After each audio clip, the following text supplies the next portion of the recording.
Hi, good morning, everyone.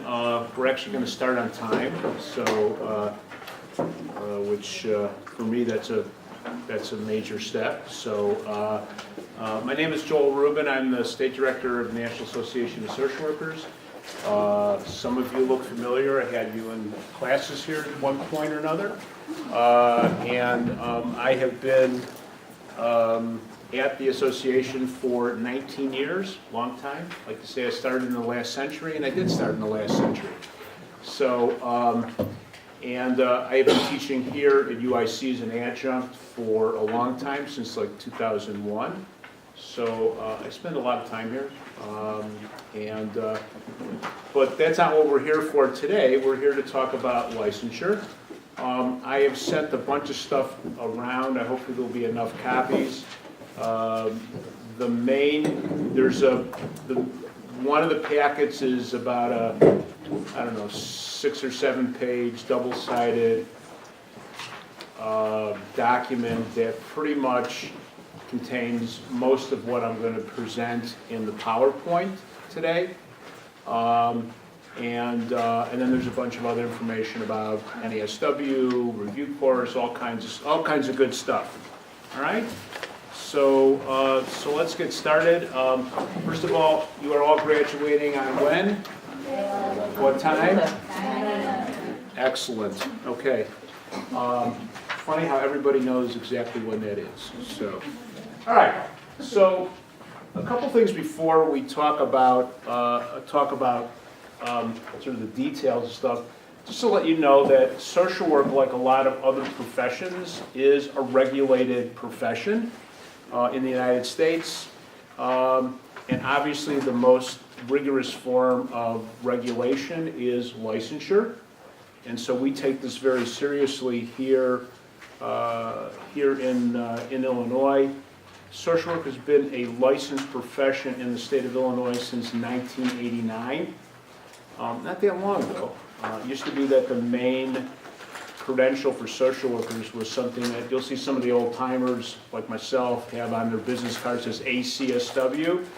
That used to be the credential that NASW gave, and because kind of an interesting, I like to tell stories, but so it's kind of interesting about that credential is that when we became a licensed profession, the state thought so highly of that credential that they gave sort of a 3-year window for people who had that credential. They did not have to take the licensing test. They were grandfathered in, and that stopped after 1995. Okay? So the other thing about licensure is that, in short, the purpose of social work licensure, too, is to, frankly, protect the public. And that's what we're there for. You would not go to a doctor that was not board certified. You would not go to a dentist who is not whatever dentists get board certified or DDS. And if you want to save money and go to someone who uses a pliers to take your teeth out, that's your own choice. But generally, we generally don't make those choices. And that's the same thing with the social work profession. And I think it's really important to point out a lot of times when you're developing that elevator speech about the profession, about what you want to be doing, that you immediately say to people that social work is a licensed profession with a distinct body of knowledge and with a code of ethics, and that we provide the lion's share of mental health services in the country. So that's really, because look, I've been fighting this battle my entire career. We have been fighting this battle forever about trying to get through to people about the fact that social work is a licensed profession and not someone who is delivering a food basket or whatever. So, but that won't go on one of my soapboxes. All right. So that's a little bit about licensure. First of all, let me just point out that I'm here from NASW. I am not here from the Illinois Department of Financial and Professional Regulation. So if there is some displaced anger here today about what I'm going to present about, especially when it comes to fees and all that, don't shoot the messenger. You can be as angry as you want with me. That's okay. It comes with the territory. But I'm here because we do a significant amount of work to help people navigate this process. I rarely stick up for state agencies, but the fact of the matter is that IDFPR does not have the bandwidth to handle the amount of work that they have. That's just the reality, unfortunately. That's that so-called bloated government that Bruce Rauner talks about. Oh, was I not supposed to say that? I'm on tape. I'm sorry. Okay? But the fact of the matter is that we don't have enough people doing this kind of work and doing sort of the nitty-gritty work of processing applications, et cetera, et cetera. And we're going to get into that because that has an implication as far as when you get pre-approved to take the test. Okay? So just hold on, but I just have to really point that out at the outset that I'm here to present general information about licensure and hopefully help you all navigate this process in a better way. What I try to do is I want to try to get through all the material, and then we'll take questions. Let's go. I want to leave at least 15 minutes or so for questions, so we'll go for about a half hour of content or however long it'll take, and then we'll take it from there. All right? Does that sound like a plan? All right.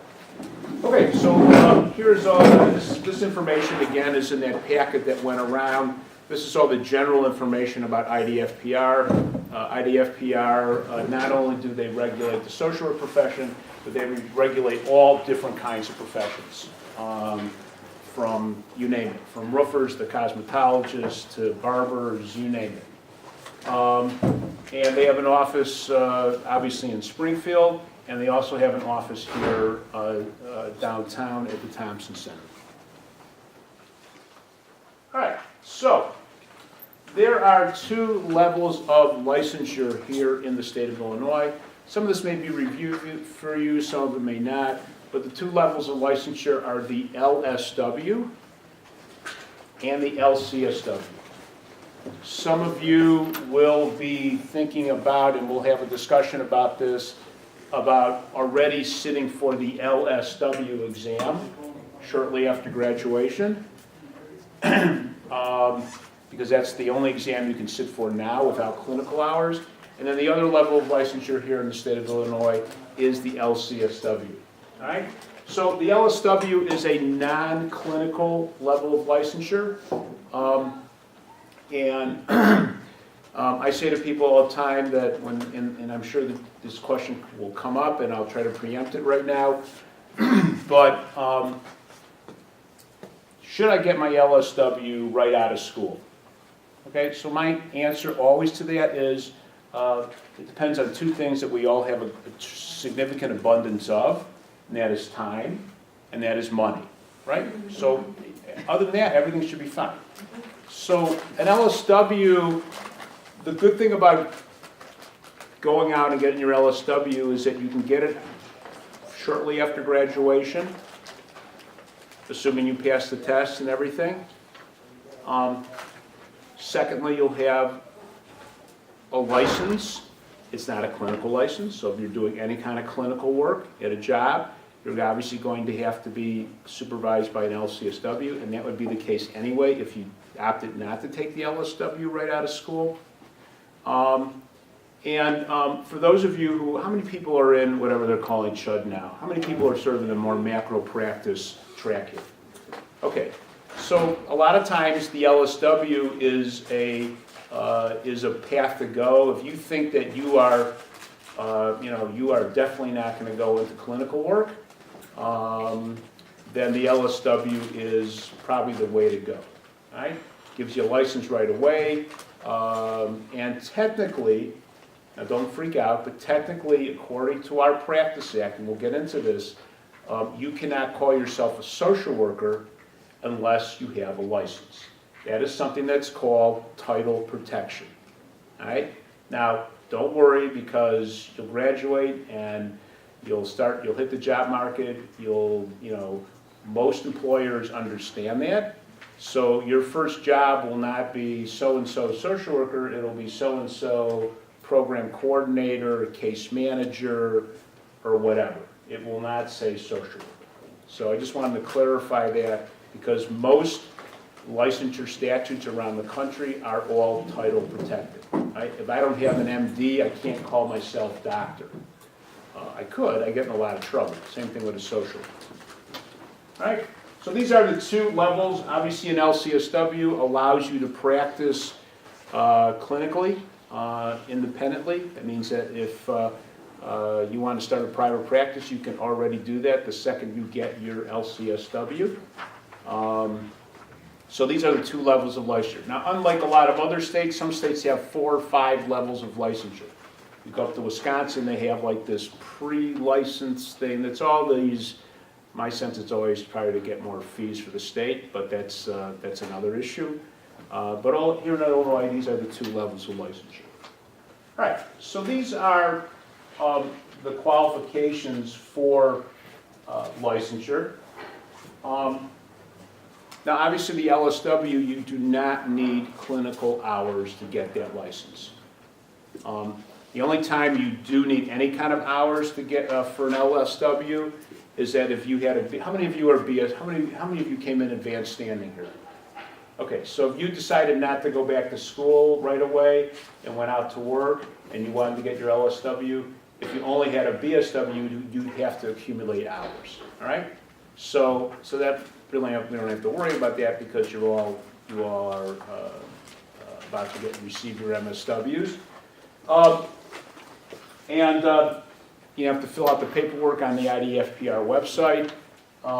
And what is something that's called as, for the LSW, you need to pass what is called the master's examination for the practice of social work. Now, I will tell you that the test, and we'll talk a little bit more about testing in just a bit, the test for the LSW does have clinical content in it.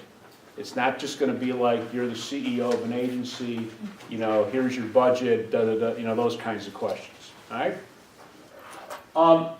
Qualifications, obviously, for the clinical license for the LCSW is that you have to accumulate 3,000 hours of clinical supervision, which basically translates into 2 years of full-time work. Now, as we're going to see in a second, see that right now. We don't have to worry about this. You are all, don't worry, you are all graduating from an accredited school of social work. That's what it says in our licensure statute, so don't worry, so you don't have to go in about that. We'll come back to the supervision in a second. So, here are the fees. Sorry. This is not determined by NASW, this is determined by the state. So I would just call this the cost of being a professional.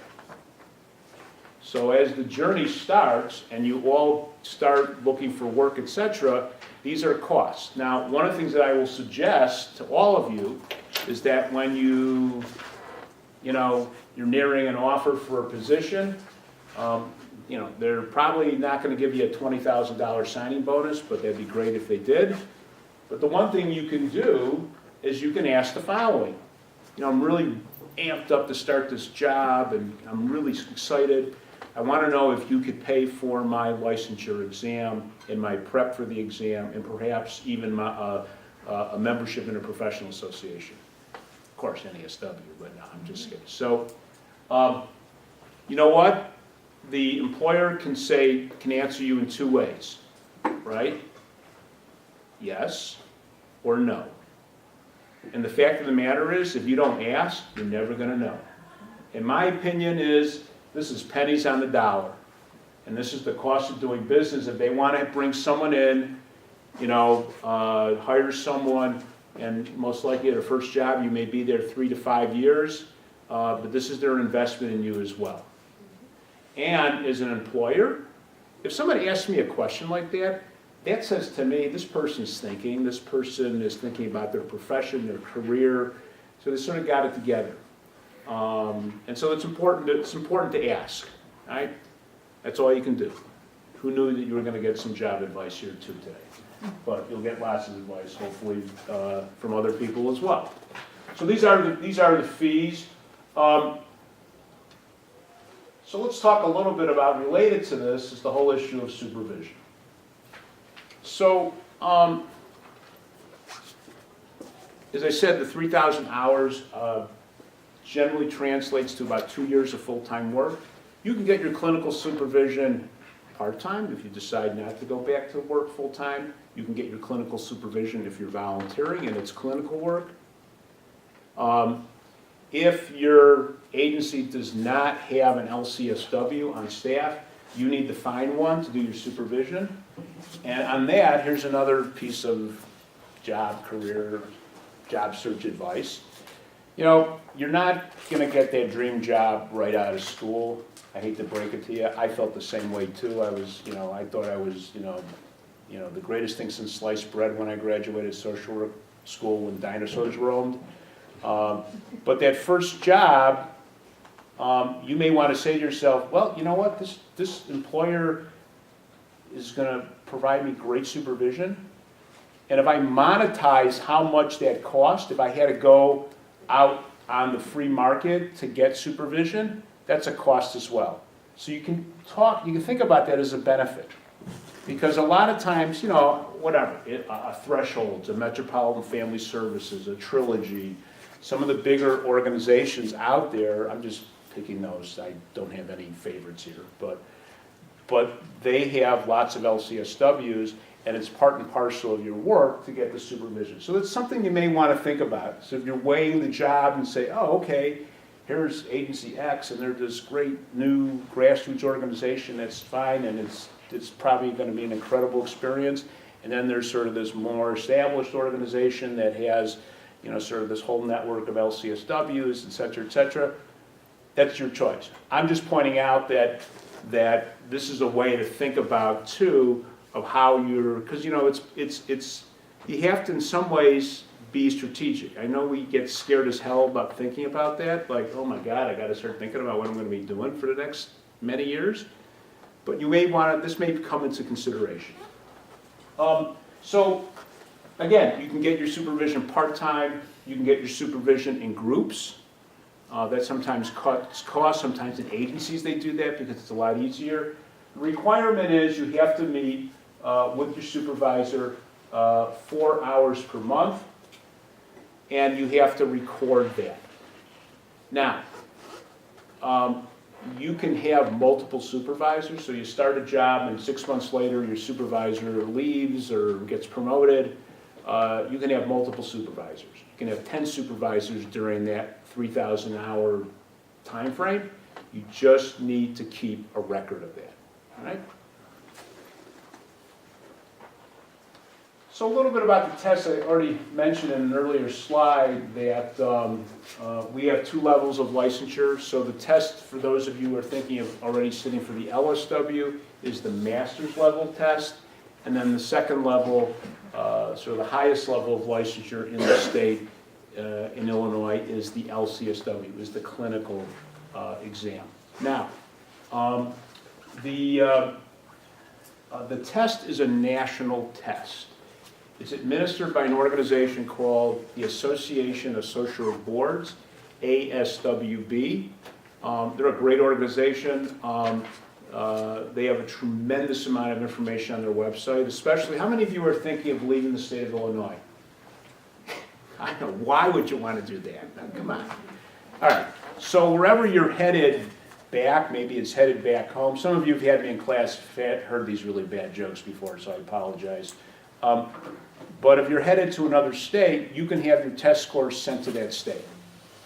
All right? Every state uses the ASWB exam. California was the last state to finally accept the ASWB exam. Of course, California always has to do things differently. But up until about 3 years ago, California had their own test. They also had an oral part of the exam, too. It's really hard. So anyway, but now they have the ASWB exam. And again, if you want to see what the requirements are in other states, the ASWB website is a great site to go on.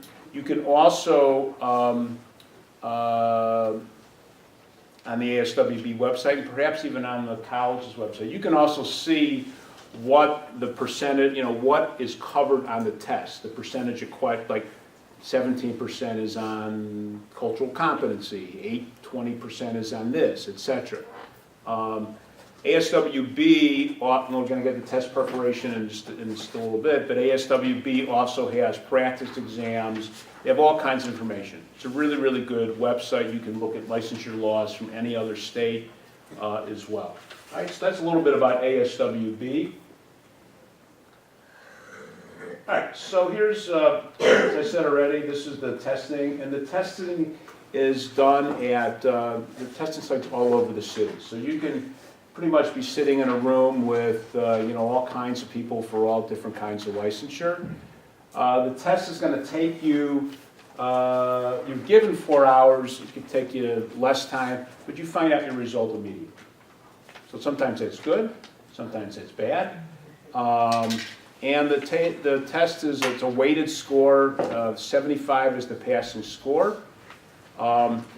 And yes, if you don't pass the first time, you can take the test as many times as you like, but you have to wait a 90-day interval to do that. And yes, you have to pay the fees once again.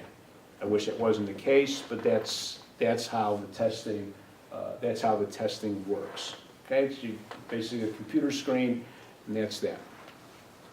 All right, so let's talk a little bit about test preparation. Now, I'm putting our propaganda on here, but you can, it all depends on how you learn, okay? So I am a terrible tester, I've always have been. And so I need to have either someone stand and deliver and spoon feed me everything that I learned about something that I should know. Then there are people that can, sort of go online, take some test questions, and then go out and party the night before and then pass the exam. We all hate people like that, but that's how it works. It all depends on how you learn, and frankly, it all depends on, we all have different we all have different anxiety levels too about testing. So you have to figure out what's best for you. So NASW has a review course. There are a couple of other review courses. I think University of Chicago has one. Ours is 1 day. It's a grueling day, but we have a bunch that are coming up in the next month or two. Yeah. I'm so sorry. The handout and that they don't match. They don't. Why? What does it say? So it says April 27th and then June 29th, not the 28th. Okay. So it's the last Friday on both those days. So that's correct. The flyer's correct. I'm wrong, which is usually the case.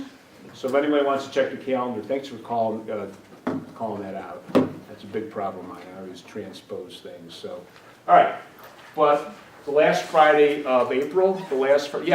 Sorry, how much are the... Okay, so the review course is $190 for the whole day, and it's $235 for non-members, $240 for non-members. So again, this is the cost of doing business. People don't think twice about, if you're taking your GREs and taking some kind of Stanley Kaplan or other kind of prep. Again, this is all how you learn. If you think you are better off just taking practice questions, and frankly, very few of those are going to be free, that's all up to you as well. All right. So, now,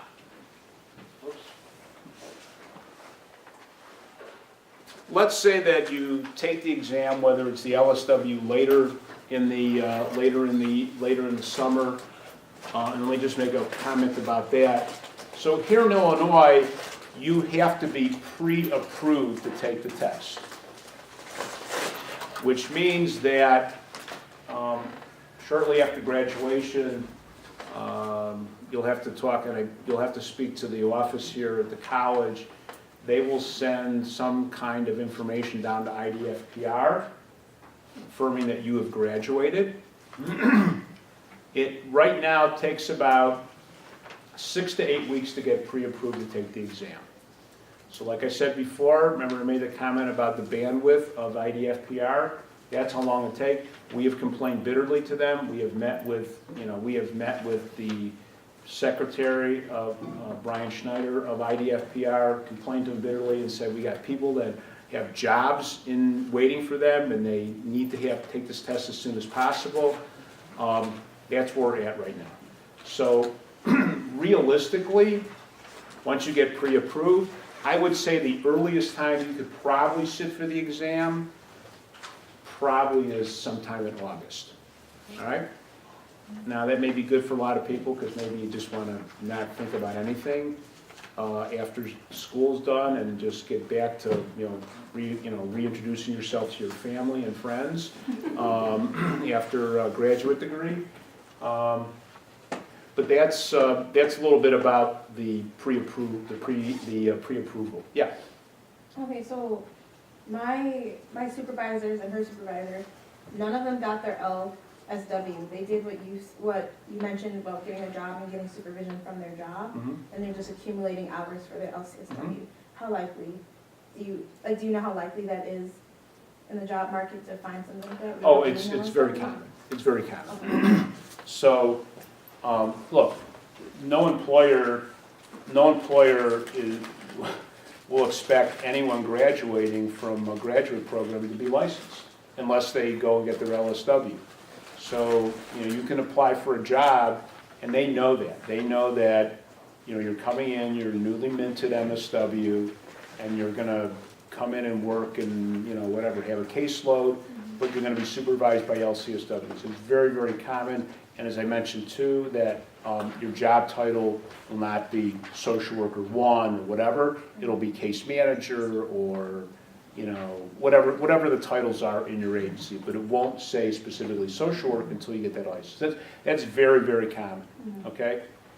Again, some people like to say, I want to go and get this license right away. It's something that I can put on a LinkedIn profile. It's something already on my resume. Something that I can already say, I have a license. That is a personal choice. I am not saying, whatever way you want to go. If you think you're not going to be doing clinical work in the foreseeable future and you want to get your license, then go get your LSW right away. Okay?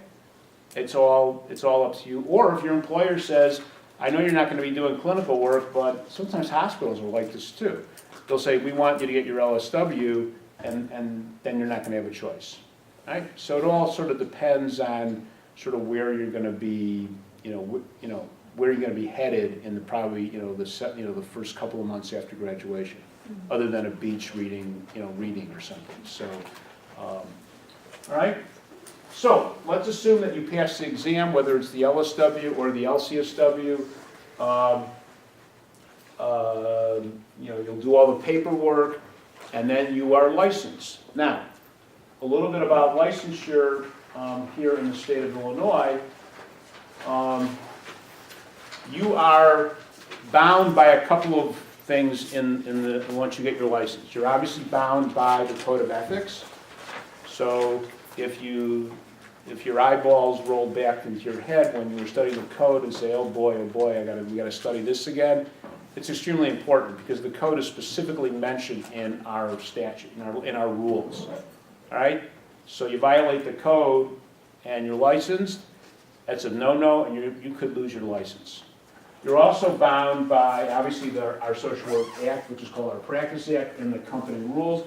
You're also bound by the Illinois Mental Health Code. And so that's pretty important. Now, the other thing that I'd like to, and this is really going to be an issue with many of you going forward, is that there is not reciprocity between any one state and your license. So say you go and you get your license here in Illinois and you work for 5 years and, I've had it, I want to move somewhere where there's no water and there's earthquakes, like California, okay? So, and you move to California, it's not automatic to say, oh, you have your license from the state of Illinois.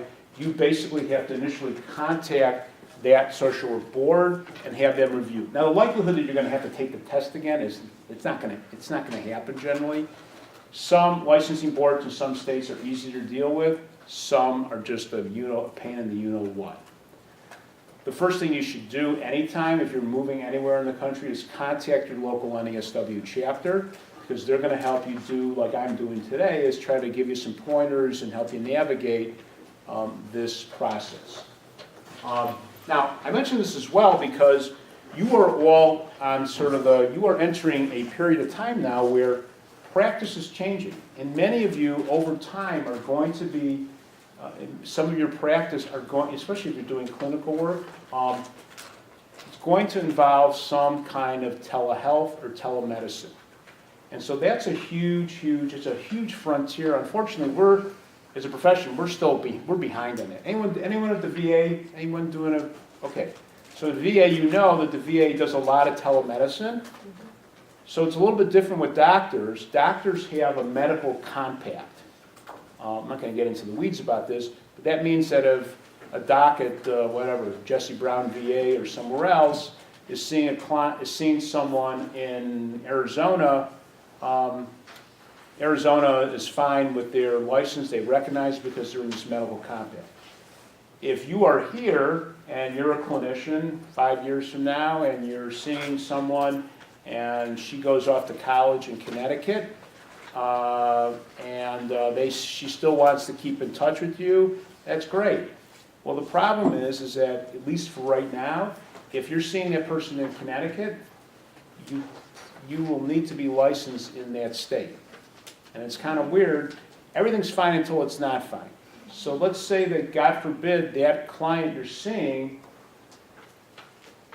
is suicidal.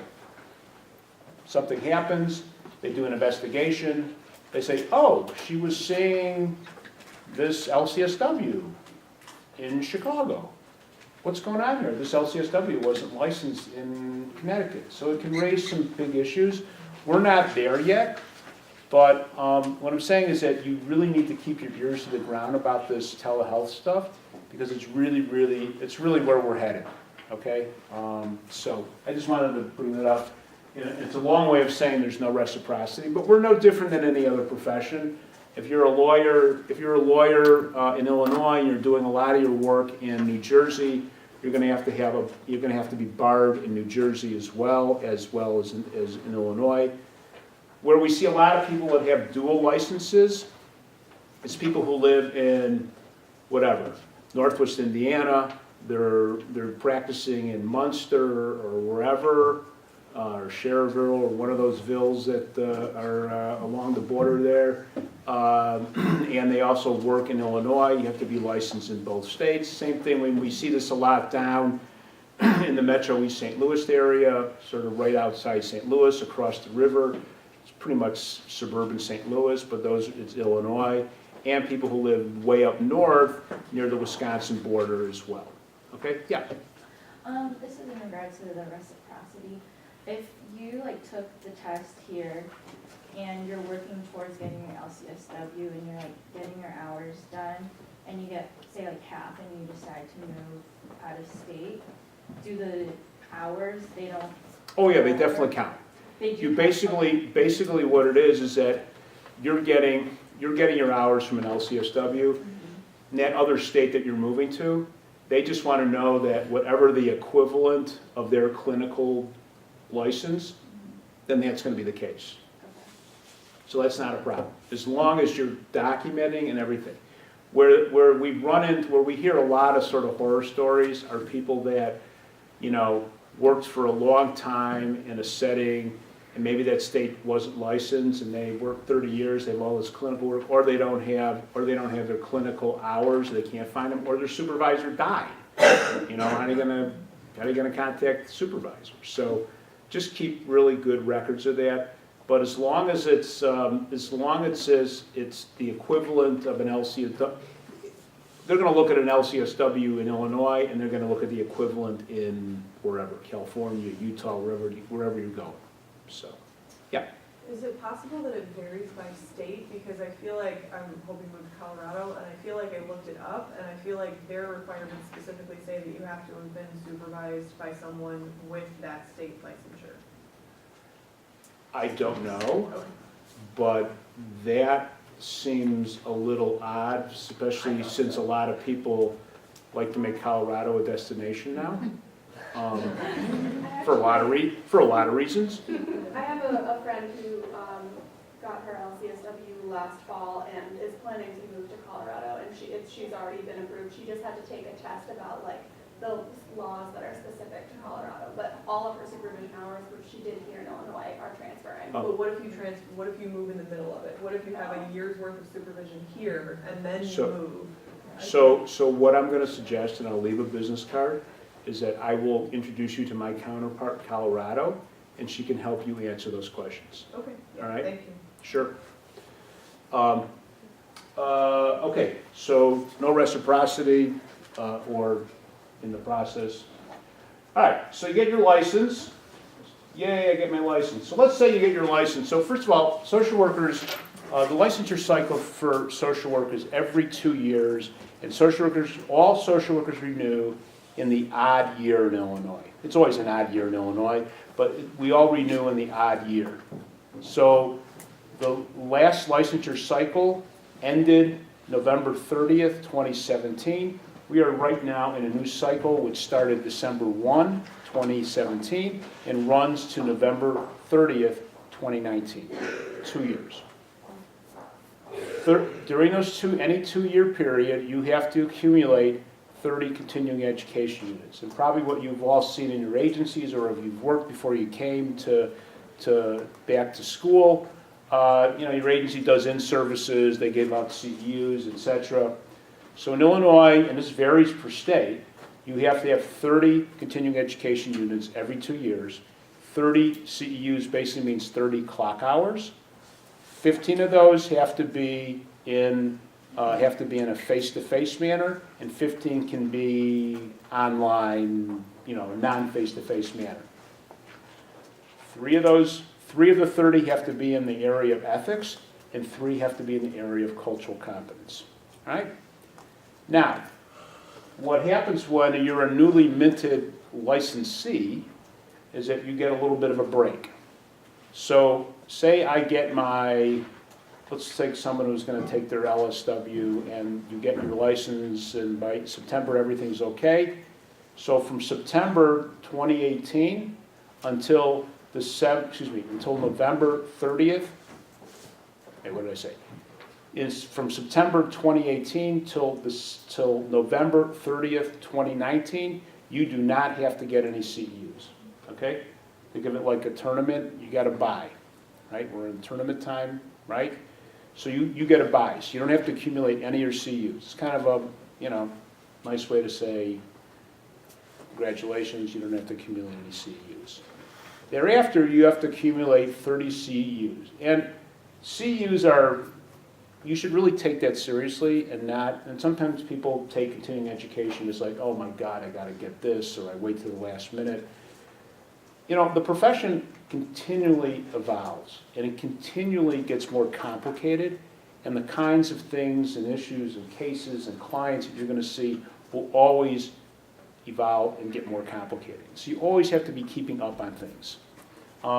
Plus a lot of trainings, let's just give you an example. The past 2 years, we went from now, if you're working clinical work, now everybody's using the DSM-5. You all learned the DSM-5, but there was a period of time where we were doing trainings left and right because everybody was transitioned to the DSM-5, so you had to learn what the new codes were saying. So that's why professional education is so important. You can also get your CEUs by presenting a paper, by teaching, and by writing. Okay, which at some point in your career, some of you will probably do, and I hope you will as well. All right, as far as your CEU goes, yeah. So my question is on how we record hours. Is there a form online? Do we make our form? You sort of make your form with your supervisor, and then when you upload the application, it'll say you'll have to put in who your supervisor is. Okay. So generally your supervisor will have some kind of form. Guard those with your life, so you'll always have a record of those. Okay. All right? Because it does become very important, especially if you have multiple supervisors, especially if a couple people already raised this issue of people moving, what if I move in the middle? Just keep really impeccable records. Okay? If you tend to throw out things really quickly, unlike myself, then be careful not throwing that out. All right, let me finish it up, then I'm going to take questions. CEUs, it's an honor system, so you accumulate your 30 CEUs, put them in a file, save them on on your computer or up in the cloud. IDFPR is supposed to audit periodically people's social workers. Because of this bandwidth issue, they have not been doing that on a fairly regular basis, but they could start doing that any time. And it's just like the IRS, just make sure that everything's fine. Don't say, oh, they're never going to audit me, so I'm not going to go to this conference, etc., or I'm not going to get my 30 CEUs. They could very well do that. It's just sort of like, the IRS. Oh, they're never going to discover that I won $1 million at Horseshoe or something like that. That's a casino, everybody. So, so it's an honor system. And again, other states, and this is just a bit about how we talked about this. Other states have different requirements. Some states have required you to have more CEUs. Some states have more requirements. Some states have a supervision requirement. If you want to be a supervisor, you have to have an additional CEUs in things around supervision. All right, so let's just, all right, this is a little bit about NASW. We're wonderful. I want you all to join and enjoy your careers, but let's open it up for questions right now. Yeah. So, I know you said that the school sends like our graduation completion form to the IEPR, and then, so it takes 6 to 8 weeks to be pre-approved, and then do they send us the approval that we're? Yeah, IDFPR, you'll get the pre-approval from IDFPR. And that'll be mailed to us? Yeah, and then it'll be mailed or emailed. I think they're trying now, IDFPR, to really, they actually now no longer, for licensure renewal, they actually email people. This is like a first. They used to send these postcards, and this past fall we got, millions of people calling our office saying, I didn't get my postcard, which I don't really understand. If you're been licensed for 20 years, why wouldn't you not, why would you need a postcard to remind you? But they're trying to automate that stuff. And then once you get pre-approved, that's when you would set up, time to take the exam at one of the exam centers. Okay, and they send us information about where to take the exam and everything? Yeah, I mean, in the packet, and you'll see in the stuff here, you go onto ASWB's website, and you will find, and also on our website, the NASW website, NASW-IL.org, we have a whole FAQ on licensure as well. More or less some of the stuff that I was talking about today. Yeah. This is an education question, but, so I took my PEL, I passed it, it's in my LS account. When does that, licensure for education, become active and approved? I know when I'm applying, I'm having to say, I have eligible status, but I think that's after I complete my courses. Okay, so you're a school social worker, Yeah. obviously. I'm assuming it's right after graduation. Okay. Now, the thing about school social workers is that you can go right into a school now and be sitting in IEPs and all this other stuff. One of the things I will suggest for anybody who's in the school social work, more and more school districts are sort of encouraging their school social workers to get their LCSWs for a whole variety of reasons, because the school may be billing, they may be billing insurance for services as well. Plus, it's a really good idea to just have it, because school social work, you have your summers off, and you may want to perhaps work during the summer or have a private practice on the side during the year as well. But that's the answer to that. So once I believe, but again, I'll find out for you, but I'm almost positive is once you graduate, it won't just say eligible, it'll say, but I'll check on I that. just don't know if USC has to send something, or Oh, you're talking about that process, Yeah, okay. if I You know what, LS. I'm assuming that they would probably have to send something to ISBE, Yeah. Illinois State Board of Education, but you should ask Faith Bonecutter about that, Okay. and I will try to find out some information for you as well, okay? To answer that, we had a presentation in our other, you might have it in your practice class later today, but someone comes in to talk to us about that specific process. And it's about a month, your degree needs to be conferred before it's activated, so it's about a month afterwards. So it's a little bit, thank you very much. So it's a little bit shorter than getting pre-approved to take the licensures. Yeah. Okay, great. And, well, then you're just approved, and you don't have to take any kind of test, because you've already taken the test. So, yeah, I do have a few questions. Sure. Regarding testing, you said that we need to score a 75. Is that the 75 questions out of 170 questions, or is that a different it's a weighted score, way? and I don't know how the exact weighting is, Mhm. but what I would suggest doing is going on and seeing what the actual percentage of what's going to be on the test. Mhm. And if you think you need to be boning up more on, DSM-5 stuff, because the LSW exam, again, there's going to be clinical content on there as well. Mhm.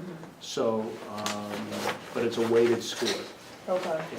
And also regarding CEUs, now, I've seen some of the CEU opportunities like during normal business hours. Now, do you find that some employers can possibly pay employees for that, like for that day? Like say there's some 4-hour CEU sessions. Is that happen? A lot of times what happens is that employers will give you release time to go to a training. And so it won't be counted against your vacation, or you won't be docked pay, or whatever the case may be. Okay. So, yeah. And that's something also to talk about, when you're interviewing for a job, is say, hey, what's the policy here if I want to do a training? And if an agency's smart, they want their staff to be trained, and if you come to your supervisor and say, hey, look, I think this conference or this training is really gonna help me in my work, they're generally gonna say, if we can do it, if I can, run it up the flagpole and get permission, that's generally gonna be the case. And CEUs are needed for both the LSW and LCSW? Yes. Both, okay. Yeah. I think I'm still a little bit confused about the pre-approval process for the IDFPR or the LSW exam. So that's just an automatic process that you No. receive, or you No, have to no, submit a it's not an form? audit. You have to fill out the application to get approved to take the test. It's not like what was just described with, with the PEL for school social workers. So you actually have to go and fill out the forms. And you then have to wait until you get pre-approved. Right, so we fill out the form and submit that, and then UIC sends over their bit. and then Right, whatever that's called, conferring, graduate, yeah. And then, When can we fill out that form? right after, as soon as you graduate. I don't know how soon. June 11th. Oh, is We it got June? an email, yeah. Oh, you got an email, so it's June Yeah. 11th, so it's actually a little bit longer after So we graduation. have to wait for the degree to be conferred Yeah. before we can submit the So, form. I don't set the policy for the college, so you need to talk to them. But that is, so we're talking then June 11th, and then you got more time to get pre-approved, so you're talking probably about September if everything goes right. Okay.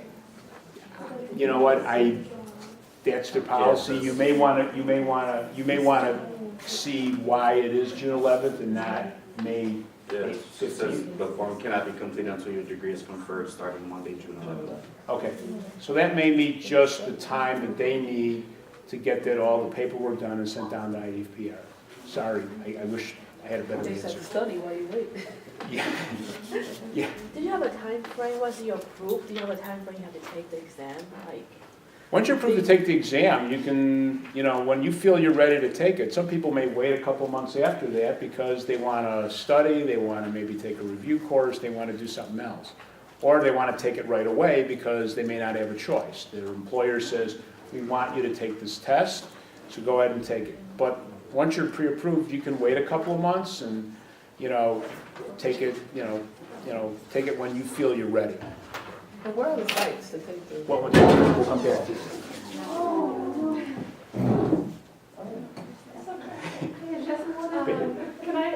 talk through this process again, just to make sure I have it right? So Sure.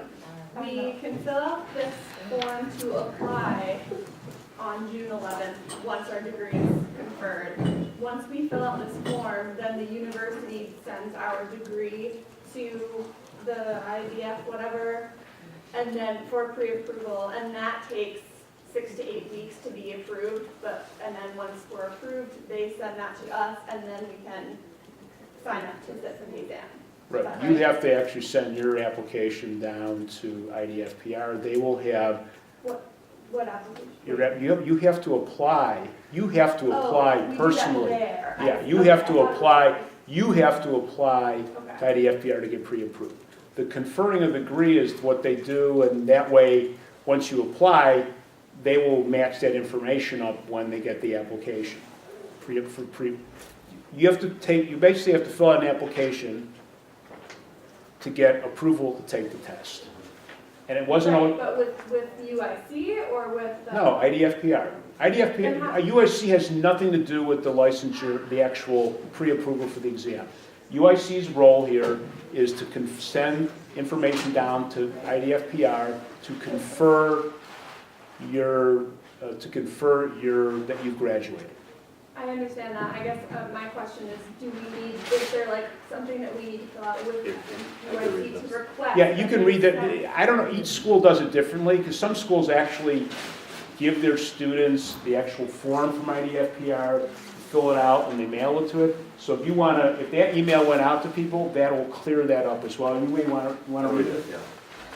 If you're interested in applying for your LCSW or LSW following graduation, instructions on how to get the certification of education form completed by the college can be found at the following email address or website, listed as licensure information under info for current MSW students. So it's socialwork.uic.edu. Yeah, it's just like the IDFPR application, but there's a part on that application that the school has to fill out. And they fill it out and then give it back to us, and then we have to send it. Yeah. So it's just one form though. It's one step, but it's a rather important step Right. that you need to fill to get the whole application sent. But in terms of us sending things, it's just that one form. That's the only thing we need to send. And all the other things that they're asking on the application. Right. And it's just like, just submit it online, or are we mailing forms in physical? I think you can do it online now, and then you're just gonna have to wait.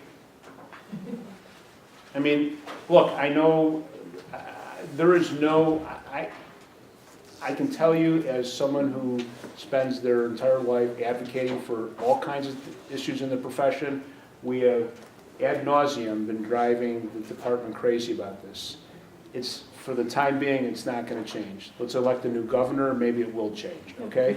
But the fact is that that is how long the process takes. So, and if an employer, most employers should know this, and I would, you know, and if an employer is giving you a hard time, there's not much else that you can do. And I'd be hard pressed to think that an employer doesn't know that this is the situation, and especially an employer that hires lots of social workers, that this is the process. Yeah, I don't know why, you know, I don't know what June 11th, what magic date June 11th is, but, and why it isn't May 20th, but that you'll have to take up with the college. Yeah. Okay, just for clarification, this is really only applicable if your job wants you to have an LSW. This is only applicable if either you want to get your LSW, Oh, yeah, or if your like, employer wants you to, then you probably should be doing this, yeah. yeah, But It's if you're like- just want to do like you mentioned earlier in your question about other friends that want to get your LCSW and just wait, then go out, get a job, start working, start accumulating clinical hours, and then start that process as soon as you get near to your 3,000 hours. so when you get your LCSW, let's say you do skip your LSW, do you have to go through the same process about applying to be able to, and then do you have to, let's say 2 years down the line, have them contact your university again? No, the school is the school will send down your confirming your education. Yeah. I'm assuming they do that for everyone, regardless of or you'll have to find out. I don't know if you have to actually request that from the school, but you may want to go through that email again. Yeah. When is the testing service fee due? The $230 for the, is it the day of the exam or once you're pre-approved by IDFPR? Once you're pre-approved, yeah. Okay. So, oh wait, no, I think when you apply for pre-approval, you have to send the check in, yeah. Okay. Like I said, if you are in a situation where your employer may want to pay for this, you need to ask. Yeah, we had another question. So after we take the test and we pass, hopefully, then how do we get our actual license? There's more paperwork to do, and then you get your license in the mail. And how long does that take? That should not take a long time. That's a couple weeks. Yeah, it's not going to be like the pre-approval phase. And again, I will say this again.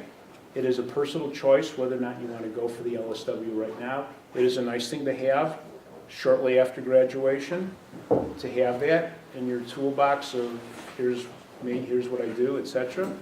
But if you want to wait and you're thinking you're just going to be doing clinical work and don't want to go through the process now, then that's your choice. Can you recommend some studying materials for the LSW? So, like I said earlier, you can do a review course. NASW has a review course. ASWB, the administers the test, they have a lot of resources on their website. There is, there's a licensure exam app now as well.